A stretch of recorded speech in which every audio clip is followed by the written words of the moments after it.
రాష్ట్ర ప్రభుత్వ తరఫు నుంచి ఈరోజు కేంద్ర ఆర్థిక శాఖ మంత్రులు శ్రీమతి నిర్మలా సీతారామన్ గారిని ప్రత్యేకంగా కలవటం జరిగింది. రాష్ట్రంలో ఉన్నటువంటి అనేక ఆర్థిక పరమైనటువంటి అంశాల గురించి వారికి వివరించి కేంద్ర ప్రభుత్వం నుంచి రాష్ట్రానికి రావాల్సినటువంటి నిధులు కానీ లేకపోతే ఇతరత్ర సహాయ సహకారాలు రావాల్సినవి అందించాలని వారిని ప్రత్యేకంగా రాతపూర్వకంగా విజ్ఞప్తి చేయడం జరిగింది. ఇందులో సెంట్రల్లీ స్పాన్సర్ స్కీమ్స్ సంబంధించి నిధుల విడుదల గురించి కానీ, బైఫర్కేషన్ యాక్ట్లో 2 రాష్ట్రాలకు సంబంధించినటువంటి నిధుల పంపిణీ పైన గత 10 ఏళ్లుగా అనేక సందర్భాల్లో తెలంగాణ రాష్ట్ర ప్రభుత్వం అడుగుతున్నప్పటికి కూడా అవి కొన్ని రిజాల్వ్ కాకుండా అలాగే పెండింగ్ ఉండిపోయినాయి. అటువంటి అంశాలపైన అట్లాగే మరీ ముఖ్యంగా గత ప్రభుత్వం ఆఫ్ బడ్జెట్ బారోయింగ్స్ పెద్ద ఎత్తున రేట్ ఆఫ్ ఇంట్రెస్ట్తో తీసుకొచ్చినటువంటి రుణాలు ఈరోజు రాష్ట్ర ప్రభుత్వం పైన పెను భారంగా మారాయి. వాటికి సంబంధించి రేట్ ఆఫ్ ఇంట్రెస్ట్తో తగ్గించి రీస్ట్రక్చరింగ్ చేసుకోవడానికి కావాల్సినటువంటి వెసులుబాటుని కేంద్ర ప్రభుత్వం నుంచి, ఆర్థిక శాఖ నుంచి మీ సహాయ సహకారాలు కావాలని వాటిని విజ్ఞప్తి చేయడం జరిగింది. ఉదాహరణకి 31,795 కోట్ల దాకా ఆ బడ్జెట్ బారోయింగ్ సంబంధించి రేట్ ఆఫ్ ఇంట్రెస్ట్లో ఒక్కొక్క సందర్భంలో 10.75% నుంచి 11.25% వరకు కూడా వడ్డీతో రుణాలు తీసుకున్నటువంటి ఈ రుణాలు ఈరోజు కట్టే పరిస్థితిలో భారంగా మారాయి. 31,795 కోట్లకు సంబంధించిన ఆ బడ్జెట్ బారోయింగ్స్ సంబంధించి ఈరోజు చాలా కార్పొరేషన్స్, ఉదాహరణకి పవర్ ఫైనాన్స్ కార్పొరేషన్ నుంచి, రూరల్ ఎలక్ట్రిఫికేషన్ కార్పొరేషన్ నుంచి 10.75% రేట్ ఆఫ్ ఇంట్రెస్ట్తో, అట్లాగే 11.25% రేట్ ఆఫ్ ఇంట్రెస్ట్తో తీసుకున్నటువంటి ఈ రుణాలు, గత ప్రభుత్వం తీసుకున్న ఈ రుణాలు ఈరోజు రాష్ట్ర ప్రభుత్వంపై చాలా భారంగా మారింది. వీటికి సంబంధించి రీస్ట్రక్చరింగ్ చేసుకుంటూ, స్వాప్ చేసుకుంటూ రుణాలని రేట్ ఆఫ్ ఇంట్రెస్ట్ తగ్గించేటట్టుగా చేసుకోవటం కోసం కేంద్ర ప్రభుత్వం యొక్క సహాయ సహకారాలు కావాలని వారు ప్రత్యేకంగా కోరటం జరిగింది. ఎందుకంటే ఈరోజు అత్యధిక పేమెంట్ నెలకి రాష్ట్ర ప్రభుత్వం నుంచి చేసేది ఏదైనా ఉందంటే జీతాల కంటే ఎక్కువగా పెద్ద మొత్తంలో కట్టేది అప్పులకి, వడ్డీలకి. ఎంత సార్ జీతాలు ఎంత, వడ్డీలు ఎంత? సో అంత పెద్ద అమౌంట్ చేసే పరిస్థితిలో ఈరోజు రాష్ట్రం భరించలేనటువంటి పరిస్థితిలో ఉంది. కాబట్టి ఇటువంటి అంశాలన్నీ దాదాపు 8 అంశాలు వారి దృష్టికి రాతపూర్వకంగా రాసివ్వటం జరిగింది.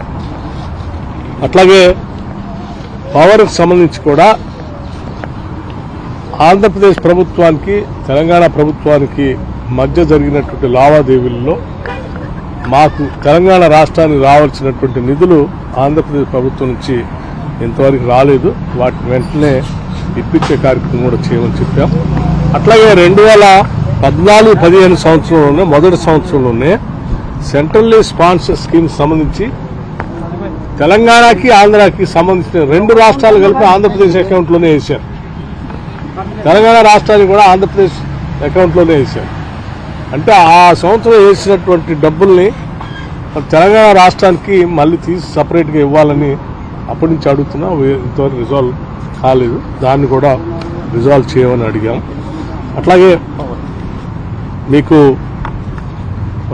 డెవలప్మెంట్ సంబంధించినటువంటి బ్యాక్వర్డ్ డిస్ట్రిక్ట్స్ సంబంధించి తెలంగాణ రాష్ట్రానికి 2019-20, 2021-22, 2022-23, 2023-24 సంవత్సరానికి సంబంధించి కొన్ని బ్యాక్వర్డ్ డిస్ట్రిక్ట్స్ సంబంధించినటువంటి ఫండ్స్ని రాష్ట్రానికి రావాల్సినవి ఆగిపోయి ఉన్నాయి. వాటికి సంబంధించి కూడా ఆయా బ్యాక్వర్డ్ డిస్ట్రిక్ట్స్లో గవర్నమెంట్ ఆఫ్ ఇండియా ఐడెంటిఫై చేసిన డిస్ట్రిక్ట్స్లోనే వాటి అభివృద్ధి కార్యక్రమాలు ముందుకు తీసుకుని పోవడం కోసం నిధుల్ని త్వరితగతిన రిలీజ్ చేయవలసిందిగా గౌరవ ఆర్థిక శాఖ మంత్రుల్ని మీరు ఇంటర్వ్యూని సంబంధిత శాఖ అధికారులతో మాట్లాడి తెలంగాణ రాష్ట్రానికి సంబంధించినటువంటి ఈ పెండింగ్ ఇష్యూస్ అన్నిటిపైన తగు నిర్ణయం తీసుకోవాల్సిందిగా వారికి విజ్ఞప్తి చేయడం జరిగింది.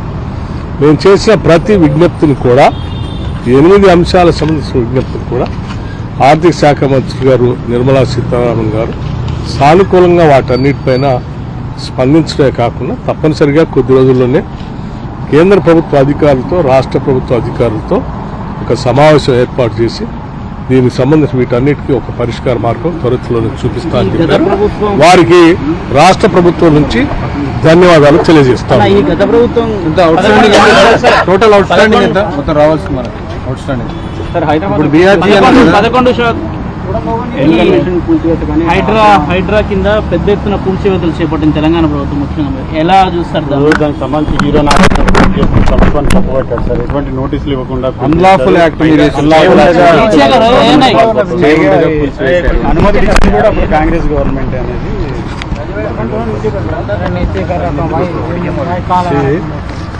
చట్ట విరుద్ధంగా మీరు చేశారని హైదరాబాద్ నగరం లేక్స్ రాక్స్, ఈ లేక్స్ రాక్స్ అనేది హైదరాబాద్ నగరానికి పేరు ప్రఖ్యాతులు తీసుకొచ్చినటువంటి విషయాలు ఈ రెండు కూడా. ఇటువంటి లేక్స్ ని రాక్స్ ని రెండింటిని కూడా కాపాడుకోవాలని చెప్పి పర్యావరణ శాస్త్రవేత్తలు కూడా పెద్ద ఎత్తున ఉద్యమాలు చేస్తున్న సంగతి కూడా మనకు తెలిసింది.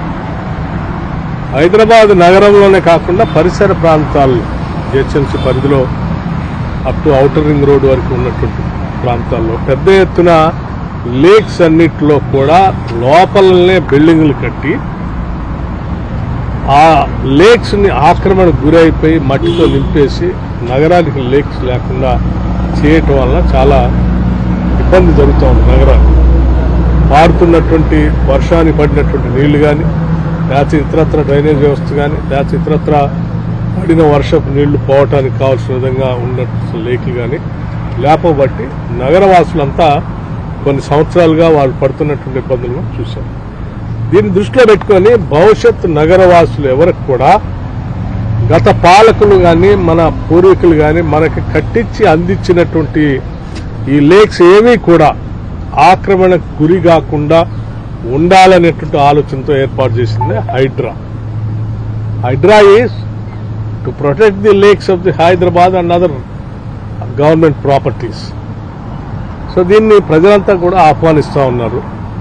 సరే, ఎవరైనా కూల్చినటువంటి ప్రాంతాల్లో కట్టుకున్నటువంటి వాళ్ళు ఇల్లీగల్గా కూల్చారు, మాకు నోటీస్ ఇవ్వలేదనంటే నాకు తెలిసి రాష్ట్ర ప్రభుత్వం నుంచి చేసే ప్రతి పనికి ముందుగానే నోటీసులు ఇస్తూ ఉన్నారు. అట్లాగే వాటన్నిటి లేక్స్లో ఎక్కడైతే కట్టారో బఫర్ జోన్ కూడా కాదు, లేక్స్లోనే నేరుగా లేక్స్లో కట్టినటువంటి వాటిపైనే ముందుగా చర్యలు తీసుకుంటున్నారు.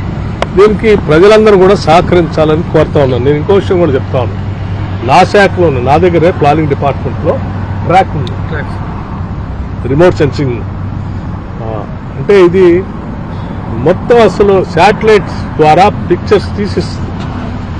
2014 కంటే ముందు, రాష్ట్ర విభజన జరగక ముందు అలా ఎన్ని చెరువులు ఉన్నాయి హైదరాబాద్ చుట్టూ శాటిలైట్ పిక్చర్స్ ద్వారా తీసినటువంటి మ్యాప్స్ అన్ని సమాచారం తీయని చెప్పారు. 2014 నుంచి రాష్ట్ర విభజన జరిగిన దగ్గర నుంచి 2023-24 అంటే కాంగ్రెస్ ప్రభుత్వం ఇంధన రాజ్యం వచ్చేంతవరకు ఈ 10 ఏళ్లలో హైదరాబాద్ నగరానికి సంబంధించిన లేక్స్ అన్ని ఎన్ని ఆక్రమణకు గురయ్యాయి, ఎన్నింటిలో పెద్ద పెద్ద సంస్థలు వ్యవస్థలు బిల్డింగ్లు కట్టుకున్నారు, టవర్స్ కట్టారు నగరాన్ని లేకుండా అనేది year wise remote sensing satellite pictures తీయమని చెప్పాను. వాటన్నిటిని తీసి అధికారికంగా వారికి అందిస్తున్నాం. వాటన్నిటిని ప్రజల ముందు కూడా పెడతాం. ఇన్ని లేకులు 2014 ఎప్పుడు ఉన్నాయి, 2023-24 వచ్చేవరకు ఈ లేకులన్నీ ఆక్రమణకు గురైంది. ఏం చేద్దాం మీరే చెప్పండి. ప్రజలకి ఏదైనా నేను అదే చెప్పేది, రాష్ట్ర విభజన జరిగిన దగ్గర నుంచి అప్పుడైనా ఎప్పుడైనా సరే చట్ట ప్రకారం చట్టం లోబడే నిర్ణయాలు తీసుకోవాలని చెప్పాం. అట్లాగే జరుగుతుంది. సార్ ఎన్ని చెరువులు ఆక్రమణకు గురైనాయి సార్ ప్రాథమికంగా ఉందా పర్సంటేజ్ చెప్పండి కలిసి ఆ ఎంత లెక్కలు percentage? సార్ ఇప్పుడు అన్ని మీరు తీస్తున్నారు. కేవలం ప్రతిపక్ష నాయకుల ఆస్తులపైకి వెళ్తున్నారు అనేది ప్రధానంగా మీ పైన మేము అందుకే చెప్తా ఉన్నాం కదా చాలా స్పష్టంగా మొత్తం లెక్కలతో సహా ప్రజల ముందు పెడతామని. ఇంకా ఇబ్బంది ఉంది అధికార గొడవ పార్టీ అయినా సరే ఎవరిని వదలరు సార్ అధికార పార్టీకి ప్రతి- ఇది మీరందరూ అర్థం చేసుకోవాల్సింది ఒకటి, ప్రభుత్వం అనేది ప్రజల అవసరాలని ఆస్తుల్ని వారి జీవితాలని ప్రొటెక్ట్ చేసుకుంటూ ముందుకు తీసుకుపోయింది. ఇక్కడ అధికార పార్టీయా లేకపోతే ప్రతిపక్ష పార్టీ అనేది అంశం కాదు. ప్రజలకు సంబంధించిన నగరాన్ని, ప్రజలకు సంబంధించిన లేక్స్ని కాపాడటం అనేది ప్రభుత్వం యొక్క ప్రధాన బాధ్యత. ఆ బాధ్యత చేస్తుంది. ఈ బాధ్యత వద్దని ఎవరైనా కోరుకుంటే ప్రజలు మనల్ని తప్పుపడతారు. అటువంటి చేయొద్దనే కోరుతాం. పిసిసి మంత్రివర్గం ఎప్పుడు